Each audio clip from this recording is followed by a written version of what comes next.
Welcome back. The Buffalo Niagara Heritage Village is celebrating their 50th year of serving our community, and I'm joined now by the Executive Director, Carrie Stiver, with details on how you can join in on the fun. Welcome, Carrie. Thanks for joining me. Thank you for having me. Of course. Let's start off by talking about the Buffalo Niagara Heritage Village and what the mission is in our community. Our mission focuses on the history of agriculture and rural community in the Buffalo Niagara region. So we like to say when people think of Buffalo or when you think of New York as a whole, your first thought isn't always agriculture, but it is a very important part of our history, so we like to think that it should be your first thought. Yeah.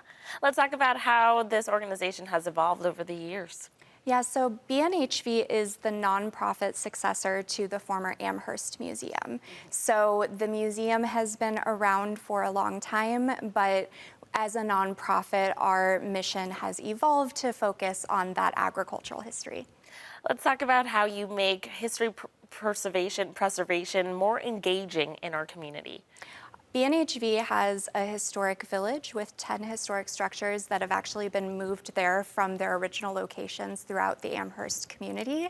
So we have these historic structures that our visitors can physically go into to learn about the stories that we're telling and really immerse themselves in the history. Great. Let's talk about some of the activities that you have for visitors when they come by.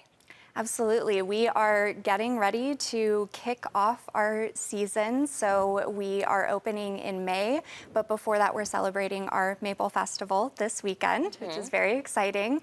And we have a lot of different opportunities. There's something for everyone. So school tours and workshops, classes, and general visitor opportunities. That's right. And this is such a great resource for kids, right?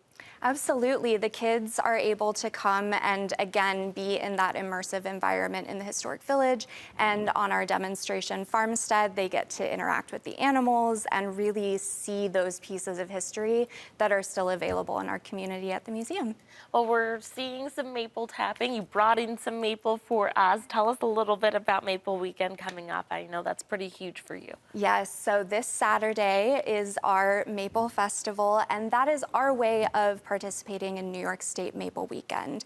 The maple industry is really important to New York State and to our agricultural industry, and so we like to celebrate that by having a wonderful pancake breakfast, but also having some activities out in the village to teach folks about that history and more about how maple syrup is made. Do you want to give us a little bit of insight on why maple production is important, especially here in Western New York? So New York is actually the second highest producer of maple syrup in the United States, only after Vermont. So it's a very important part of our agricultural industry here in New York State. Pretty cool. Okay, let's talk a little bit about how you're celebrating the big anniversary, 50 years. That's right. This year is our 50th anniversary of operating the museum on our current campus at Tonawanda Creek Road. So we are kicking off again with Maple Festival, but we've got a lot of really fun activities happening throughout the year, including 2 new events later in August. Fun. Okay, let's talk about the big barn dance coming up and tractor show. That's right. So those are those events that are coming in August. And on August 22nd, that's going to be our barn dance. So it's a really fun evening, adult-centered event where we're going to have a line dance instructor, music, food, just a really fun time. And then the next day on that Saturday is a family-style event where folks can come out and enjoy an agricultural fair, learn about the history of agriculture, and also see the tractors that we're going to have on display from our agricultural partners throughout the community. Amazing. Well, if there's any schools or camps that are seeing this segment right now and think this would be great for our students to come experience, how can they get in touch with you? Absolutely. So you can go to bnhv.org and find the education page and get in touch with us that way. We'd be happy to book a tour. Nice.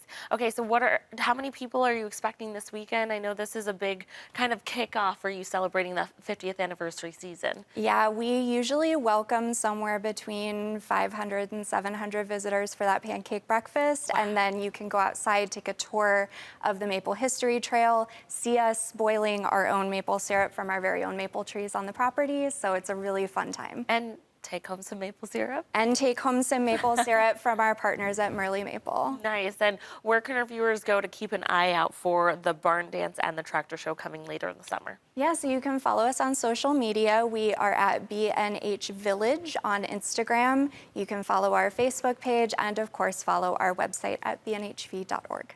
Well, thank you so much for coming in and sharing more about what you do. This is something that I wasn't fully aware of, and there's a lot of education to be had about the impact, and especially with agriculture here in Western New York, which we should be proud of, right? Absolutely. It's a really important part of our history and remains an important part of our community today. Alrighty, Carrie, thank you so much for coming in. Viewers, if you'd like to learn more about the Buffalo Niagara Heritage Village and their mission in our community, you can visit bnhv.org. Thanks again for coming in. Thank you so much.